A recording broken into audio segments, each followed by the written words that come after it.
Welcome, everyone. My name is Karen Holbrook, and I am your liaison for here at Lutheran World Relief for our Faithful Neighbor program, and I'm going to be your host for today's event. This is, as we know, our Coffee and Conversation event, which is our virtual event specifically for you, our faithful neighbors. I love that we're able to get together like this, right, to share some information in a really friendly way about some of the exciting stories and programs that your monthly gifts are accomplishing all around the world. This month, we are focusing on the innovative work being done, turning desperation into opportunity in Asia and the Middle East, specifically talking about some of our amazing program work being done in Lebanon and Indonesia. All right, so I'm excited to get us started. First, we're going to be moving on to our first speaker for today. It's my pleasure to introduce you to Ali Hijazi. He is program director for our programs in Lebanon, and he is going to talk about some of the wonderful innovative things that we're doing in Lebanon. So, Ali, please take it away. Hello, everyone. Good afternoon, good evening from Beirut, Lebanon. So today we will be taking you to our country, Lebanon, with its capital, Beirut, located on the Mediterranean in the Middle East. And we will talk about some of the innovative solutions that Chorus and Lutheran World Relief are implementing in Lebanon to mitigate the pain of vulnerable communities and entrepreneurs in this country.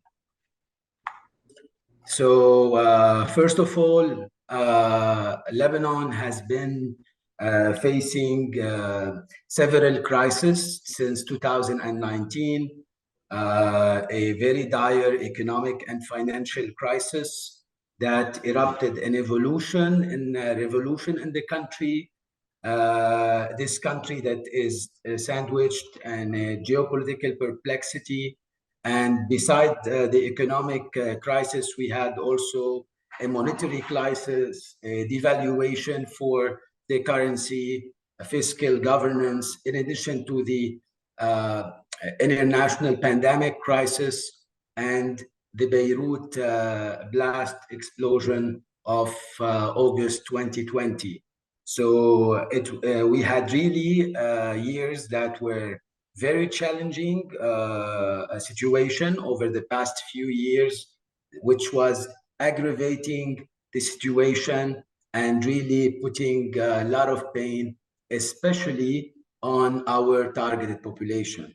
And from there, I take you to who do we serve in Lebanon? We serve the marginalized communities with a focus on the women and youth, that are financially and economically excluded.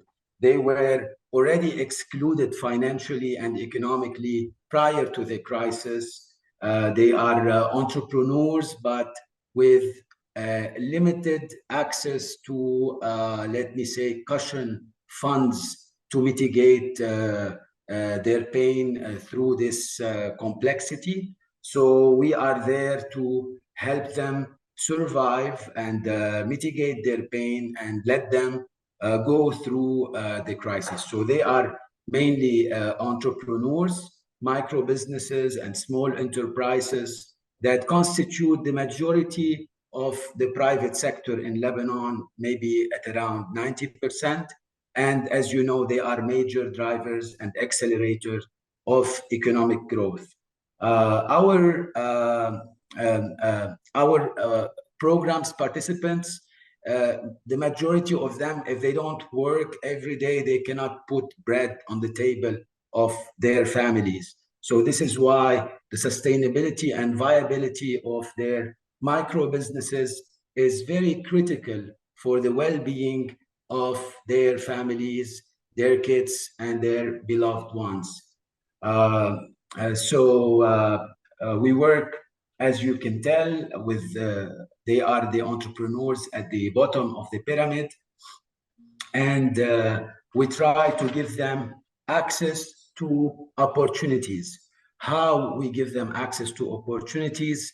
By trying to give them non-financial services such as training, business coaching, financial literacy, mentorship, all kind of support in terms of capacity building that maybe they lacked because they were not in the right business environment or incubators to really access formal proper education or access to the appropriate knowledge. So we try to facilitate access to knowledge, access to modernization, access to new technology by teaching them new skills with our local partners. And because training and non-financial services are not enough, so we try to give them also access to funds, to money that they could use to invest in the knowledge that they are acquiring out of our interventions and training and capacity building through subsidized and affordable loans, through grants, and all sorts of financial assistance that would help them to flourish in their business. We do not only give them a fish, we try to teach them how to catch the fish so it could be sustainable. We can see here three symbolic stories, I would say, rather than pictures. The first on my left, the lady with the red in the background, she has a local tourism agency and she hired in her business 13 other women, and they are really working into and promoting our country and working on local tourism and welcoming guests, translating.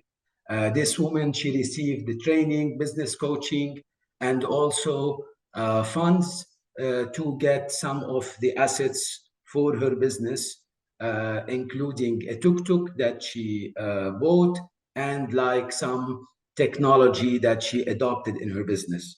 We can see in the middle how we are promoting the digital financial and economical inclusion services. And this picture was taken in a Oreca show. It's a business fair where we had around 200 women participating in a large fair that is usually inaccessible and a bit expensive for them to participate.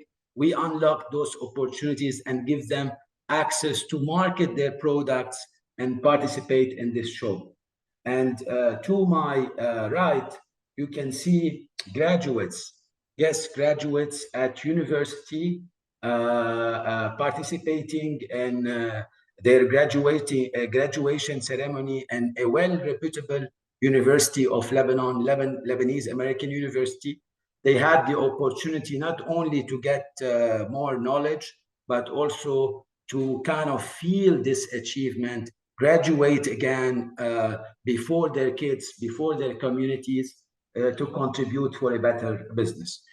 Overall, we surpassed an impact of 1,000 individuals and families who were benefited from our programs and interventions in a way or another.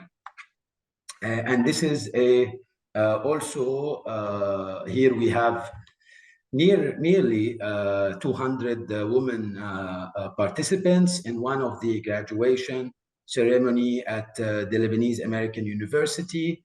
And we were happy also to have some guests from our beloved headquarters from the region and from our local partners. So we thank you from our heart. We thank you and thank the team today for giving us this opportunity to be the voice, to try to raise the voices of our community, of our participants, and showcase our work in Lebanon. Thank you so much, and I'm happy to address your questions. Thank you. Here is a question for you. Anne is asking, Ali, what is the most challenging for you in Lebanon and the country that you're working with and the people that you're working with? What do you find the most challenging for you? It's, I would say, straightforward that one of the first things that comes to my mind is how unpredictable is the country. How, as I said, we had all those crises compounded together, the level of uncertainty and instability amid all what I described is one of the top challenge, let me say, and the demand for support is way, way more larger than the supply. Right. So Jeff is asking, how's the recovery going from the huge explosion in Lebanon a few years ago? Well, slow if we want to look at the country altogether from on a macro level because of the so many steps that are still perceived by the public sector, while the private sector and all the pictures that you saw from our participants, they are forging, they are struggling because if they don't work every day, they cannot put bread on the table, they cannot sustain the education, the medicines, and all the demanding, let me say, life for their families. But in general, it's pretty slow. So Christina has a question, and you touched on this a little bit in your presentation, but Christina would like to talk a little bit more about how you collaborate within your community. Collaboration between the actors with the participants.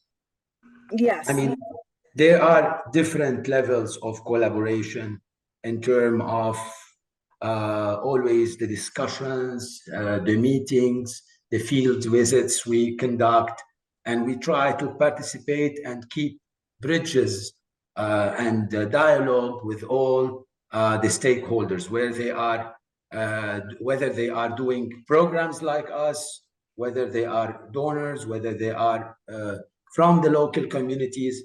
We have to be in the middle of everyone. We have to be at one distance and try to be very active on the field. Let's see, I have one last question, which is kind of a general question. What do you see as the future outcome, or what do you hope to be the future outcome of what you're doing, what your programs are right now, what we're doing right now in Lebanon? What is your biggest goal and hope for the future? We hope, first of all, that we could expand our interventions more and reach more people in the same holistic way, in the same sustainable way, in order to feed the path for recovery and modernization of Lebanon as it is perceived by the majority of its citizens to be a good country that is peaceful and that would assure the minimum standards for a good life for their kids and for the future generations. Absolutely. And we have one more question. Barb just put in the chat. This is a good question. Have you experienced pushback from the established powers of the patriarchal business model in your country? There would be always challenges that you could perceive, but we mitigate the pain of the majority, let me say, So I would say that it's pretty would be challenging for anyone or any let me say um, element to kind of challenge us. Sometimes they might not all participate, but uh, we work with the majority, we work with the people, we work with the majority of the citizens, and at the end, uh, you cannot refrain someone from mitigating pain, support entrepreneurs. This is these are all good deeds and good causes that are unstoppable. I know that you last year you had your women entrepreneur program, and then you had the graduation, and that was pretty amazing. What was your favorite thing about being able to lead these women in this program personally for you? What was your favorite thing? It's nice when you see. First of all, I would like to thank all uh, my and our team. So they've been leading all from day one. Personally, I felt always so fulfilled when I see a woman entrepreneur giving us a smile of hope and really admiring and sharing some good impact or some good story or a piece of knowledge, an improvement that was caused and or that was like a consequence of an intervention that we did in channeling all the support of the beloved people we have today and the beloved support from the community. That's wonderful. Ali, thank you so much for the amazing work that you do. It's certainly a pleasure to hear about your program and the great stuff that you're doing in Lebanon. Thank you so much. Thank you, Karen, and thank you all for this opportunity. Thank you. All right, it's now my pleasure to introduce you to our second speaker today. This is our program director for Indonesia, Effie Sali Kaban. Effie, I am going to hand it over to you. Thank you, Karen. Hi, everyone. I'm going to share my screen now. So thank you for having me. I'm really glad that I have the opportunity to introduce you all with our country project, with the innovation that we have on climate change and women empowerment. So before we go to more deep on the climate change and women empowerment, I would like to give you some brief information on Indonesia context. So we have like big population. We have like 278 people divided in who live in like 5 big islands plus another small island, because we have in total more than 80,000 island. And to tell you like how diverse we are, we have like 500 ethnic group with more than 600 local dialects. So that's to give you the overview, like how diverse and big the country is. When it comes to the problem, some of you ask like, what is our major problem right now? We facing what we call as a climate change. We are in a high risk when it comes to climate change, especially in all types of flooding and extreme heat. This extreme heat, including the El Nino, it affect with our food security, because rice as Indonesia main staple food is affect on this heat. So in some cases, we are in failure on harvest. In additional with rice, we also have a risk on production on other crops like vegetables and chili, and other food that in the country, especially in some of the island, due to this climate change, the drought longer than before.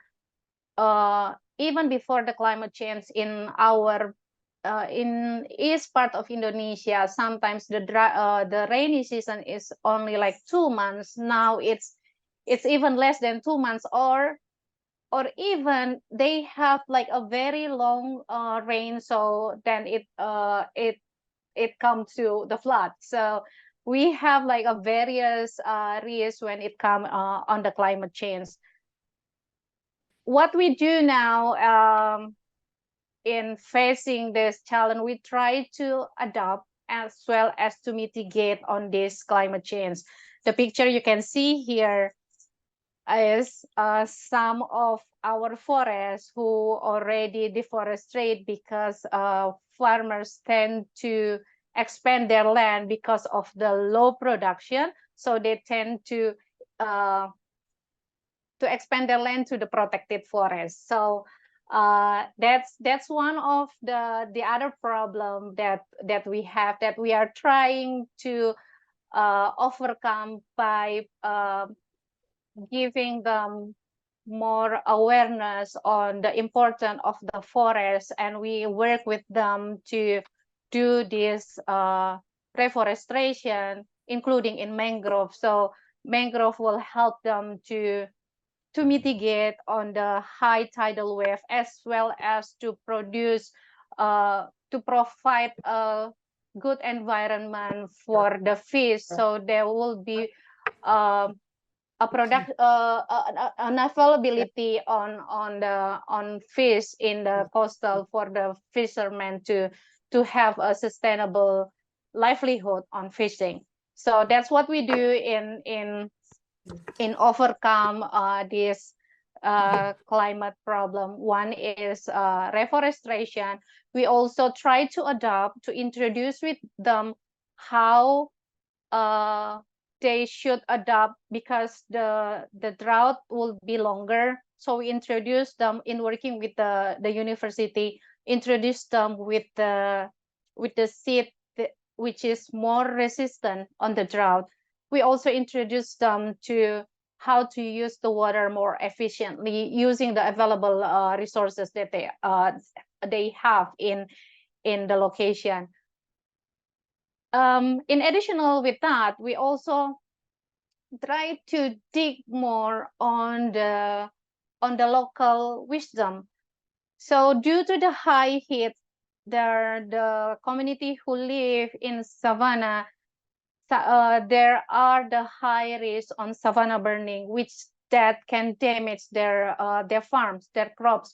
So they have actually their local wisdom in the past, which they try to build this brick, or there are some crops that when we plant it, then it will be prevent the fire to spreading out and then damage the crop. So that's why that's what we trying we do to adapt the climate change.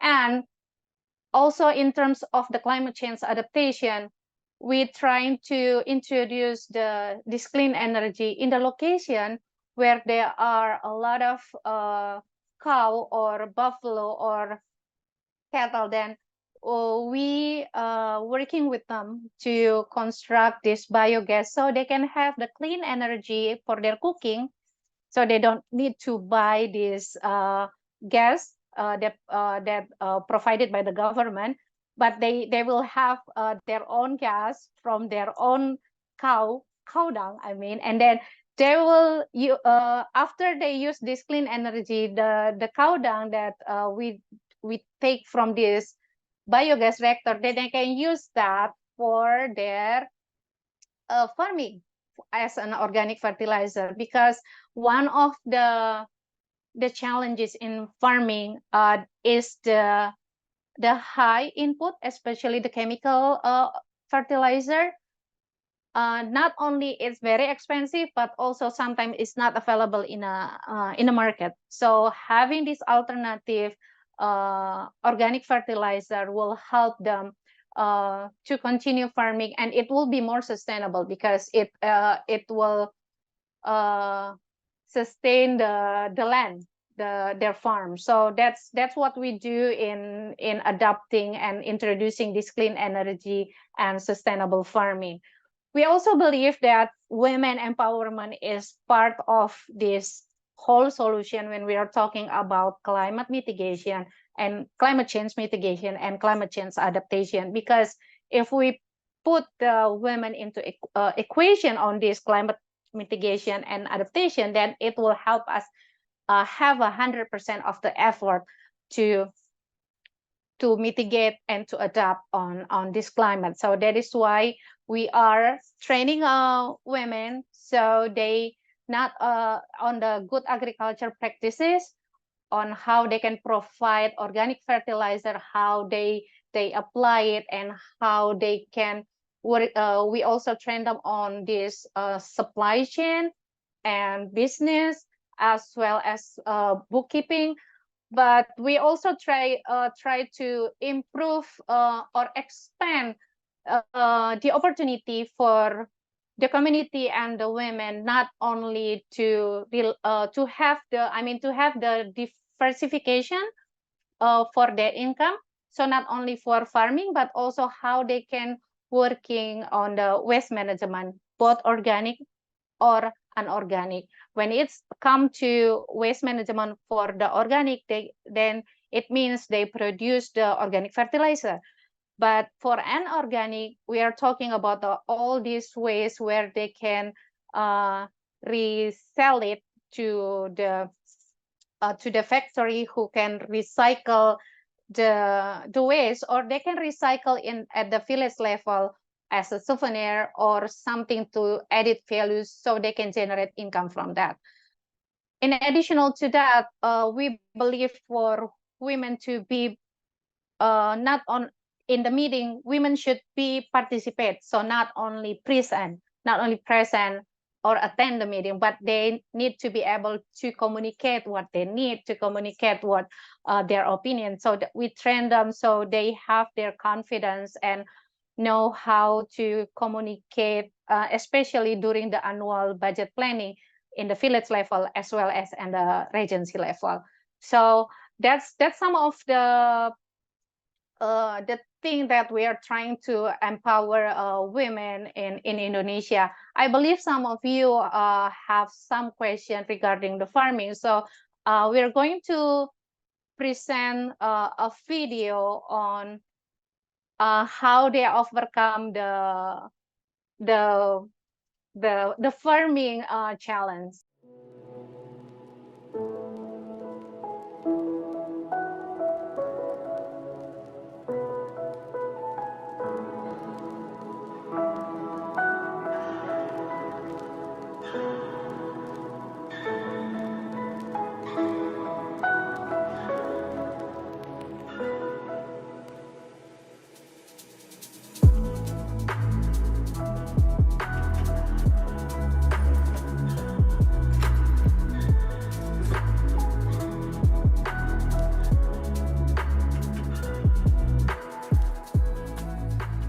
Pekerjaan sehari-hari saya sebagai ibu rumah tangga dan mempunyai 2 orang anak. Sejak tahun 2022 saya bergabung di KWT yang dibentuk oleh Resopa. Dan semenjak ia macoe ko KWT mega pengalaman nguruntu. Pengalaman tentang tanah saya sayuran. Tentang tanah sayuran pupuk organik. Dan megato tahu megato dampingi ki oleh anuna Resopa, oleh program Resopa.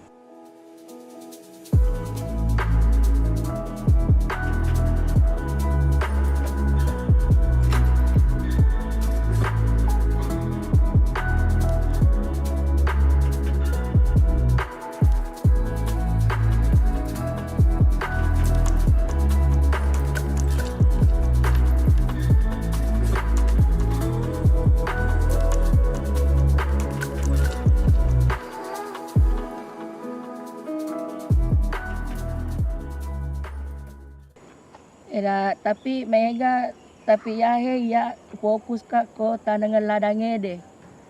Nasaba tanangan ladangede magati seding nanu lisu anu eka magati ipaneng na lancari anu na lancari jual beli na. Jadi sebagai petani ngede, kami jual beli biasa terkendala.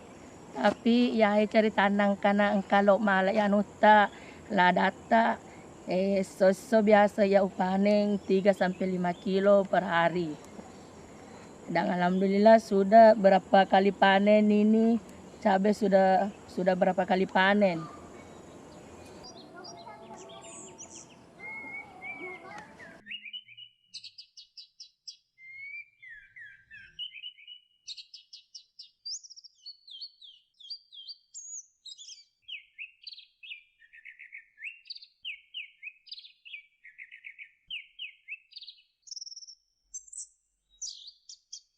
Thank you, Mary. For the next video that I want to show you is how we are working with women and how we, as some of you have a question, spill over the project, the effect. So these women, as they're very enthusiastic after they got the training, then they're trying to disseminate to other projects beyond our project location. So Mary, if you can please present the next video, please.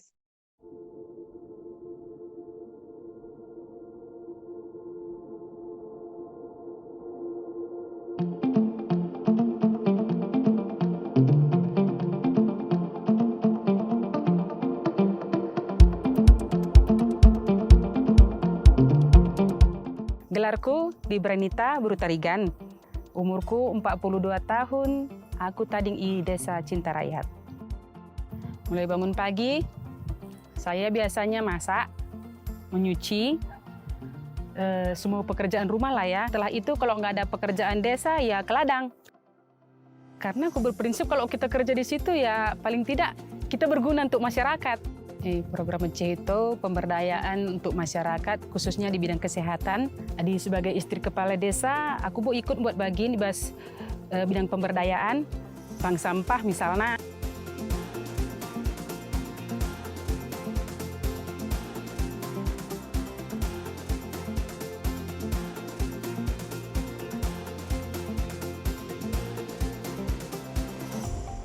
Saya masih ikut di bidang pemilahan, ikut di bidang pembukuan, dan kadang ikut juga mengutip sampahnya sekalian.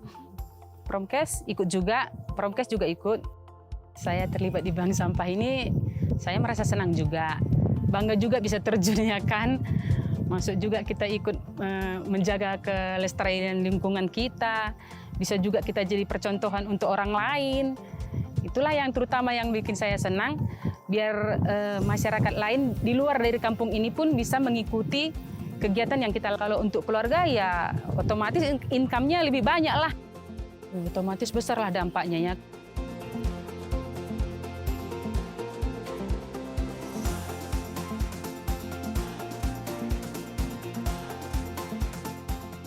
Orang Cinta Rakyat ini pekerja keras.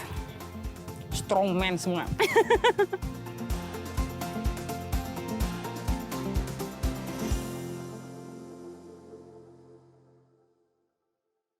That video show you how we are trying to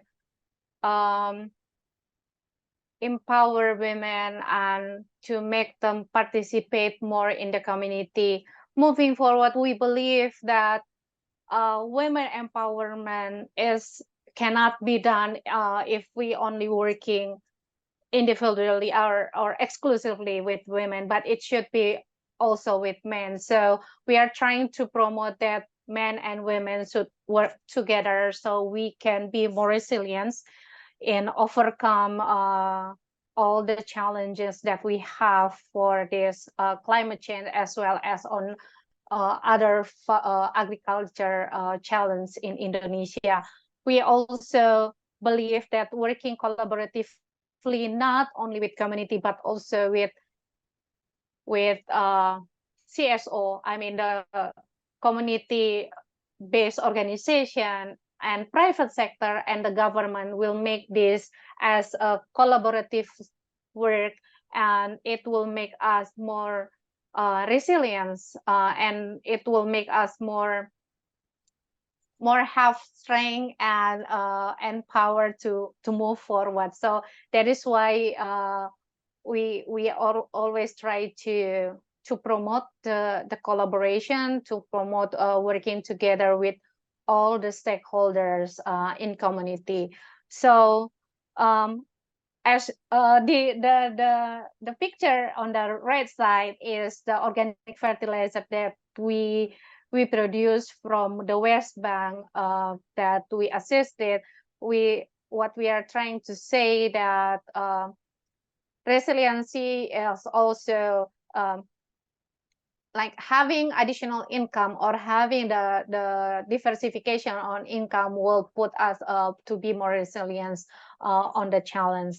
So thank you all for your support, and I hope this presentation will provide you more information on Indonesia, the challenge that we have on the climate and how we are trying to empower women more. So back to you, Karen. Thank you. Abby, thank you so much. We have a question here from Tamara, who is asking, do you feel like these programs are examples of accompaniment? Do local folks get to help direct the program, what the programs are doing? Yes, I think, yeah, this is part of the accompaniment because we work not, what I'm trying to say is we're not working together. So we are working as much as we can to all the local stakeholders. So it's not only the local NGOs, but also the private sector, because the private sector is also in the area, not to mention with the government. So yeah. So talk to us a little bit more about projects like the garbage bank and how that is really how that's innovative and changing the area that it's in and helping those women. Can you you give us an idea of how truly innovative that a project like that can be in changing the culture? Yeah, so thank you, Karen. Initially, this project is we are trying to improve community behavior on hygiene practice. So after the training, then so we are talking like what can we do to make this neighborhood better, and some of them is asking like maybe we can collect all the garbage. Then the discussion is like elevating, and then they come up with this idea, why don't we just collect, because we can sell the garbage, because you know a lot of this garbage can be sell or reused. So that's the idea, and then they can generate the income from that. So what we are trying to what we do is help them, assist them with their idea and try to make it happen. So we assist them and try to find out where they can sell this garbage, what can you do about that, and how they can manage the fund and that they get from selling the garbage, and how it will improve the income, not only for the management, but also from the community who deliver the garbage to the West Bank. Wonderful. So I think in terms of the innovation, it's not only give the like provide the opportunity for the additional income, but also they're trying to clean their village, and it turns to become a popular activities now. So the West Bank management, the women, they got a lot of invitation from other villages outside their village to train them on how they can manage this waste in their village. So yeah, I'm really proud of this women group. That's wonderful. I just love that they're going out and training other groups. That's amazing. So what do you see, what do you hope for in the future outcomes of the projects that you have that you're working on right now? What is your best hope for what's going to happen for these people? I hope that they keep what they have now, and I hope and we are trying to do is boost their confidence, so they know who to contact to and who to collaborate to work, so to make it better. Because what we are trying to say to them is, you're not able to do it alone, you need your partner. So we are not here for like forever, so we have our time, but what other stakeholder here, they will working with you. So that's my hope for them to work collaboratively, and that's we are trying to kind of like emphasizing for every meeting. And that is also what we are trying to connect them with other stakeholders in the area. Wonderful. What is your biggest challenge? If we're talking about the biggest challenge, there are some of I think climate change is one of the biggest challenges when we are trying to introduce farmers with good agriculture practice, but then we need to adopt, and then we need to review and then revisit, is this kind of training or practice that we've trained them already incorporate all the challenge or the change in terms of the climate? Are we adapt enough? Like, have we trained them to adapt, not only to mitigate but also to adapt? So that's the one of the challenge. And the other is like I think when we are talking about women empowerment, is how to make sure that when we help women, we're not forget men. So sometimes we tend to, we have our good intention helping women, but we need to also conscious that we're not put more burden to women, but and also we need to make sure that men also accommodate and provide the to accommodate and provide the opportunity for women. So it's kind of like men and women should be working together. Right. Barb has a question. Is there a challenge in communicating to people between all of the separate islands? The challenge is not communicate, I think. It's more like because you have all this technology now, right? And also because that's the beauty when we have our either our team or our implementing partner who are there day to day. I think the challenge is to make sure we have the same. We want to make sure that the quality that we deliver. So to monitor that, the challenge mostly like how you travel from one island to other island. It can like it may take like a day or two just to reach the project location. Right. So, Evie, what would you say to the people here in the United States that on what the impact of like what they do, they're giving, what that means to the people that you work with? That means a lot.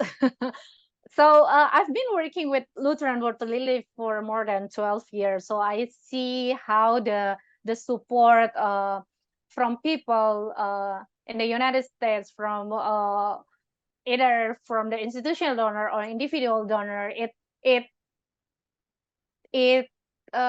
provide the support which I really appreciate that we cannot see in 3 months or 6 months, but long in years.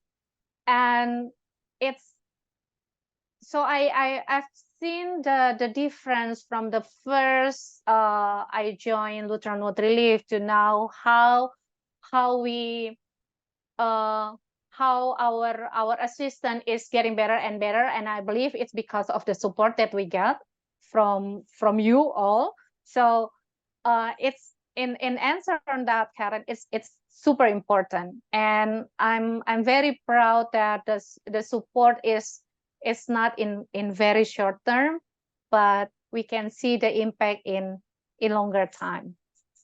Well, Evie, thank you so much for your wonderful presentation, and thank you for all that you do for the people that you work with. And we really enjoyed being able to talk to you today and learning from you. And again, Ali, thank you so much as well for everything that you do and for taking the time out of your day, evening, night, to come and talk to us today. We really appreciate it. And I just wanted to thank everybody for coming to our coffee and conversation today. It is a true, we could not do this without you, without each and every one of our faithful neighbors helping out and doing what you do for your neighbors all around the world. And because of your gifts and your ongoing support, we're able to help people in Lebanon and people in Indonesia. We're able to continue to help people in Ukraine. We're able to help people in Turkey that were affected by the earthquake. We're able to help people in Morocco. We're really able to do all of these things because of you. Please feel free to reach out to me whenever you would like, and I can answer any questions or anything else that you have. So thank you all very much. We really appreciate all of you, and I hope everyone has a wonderful day today.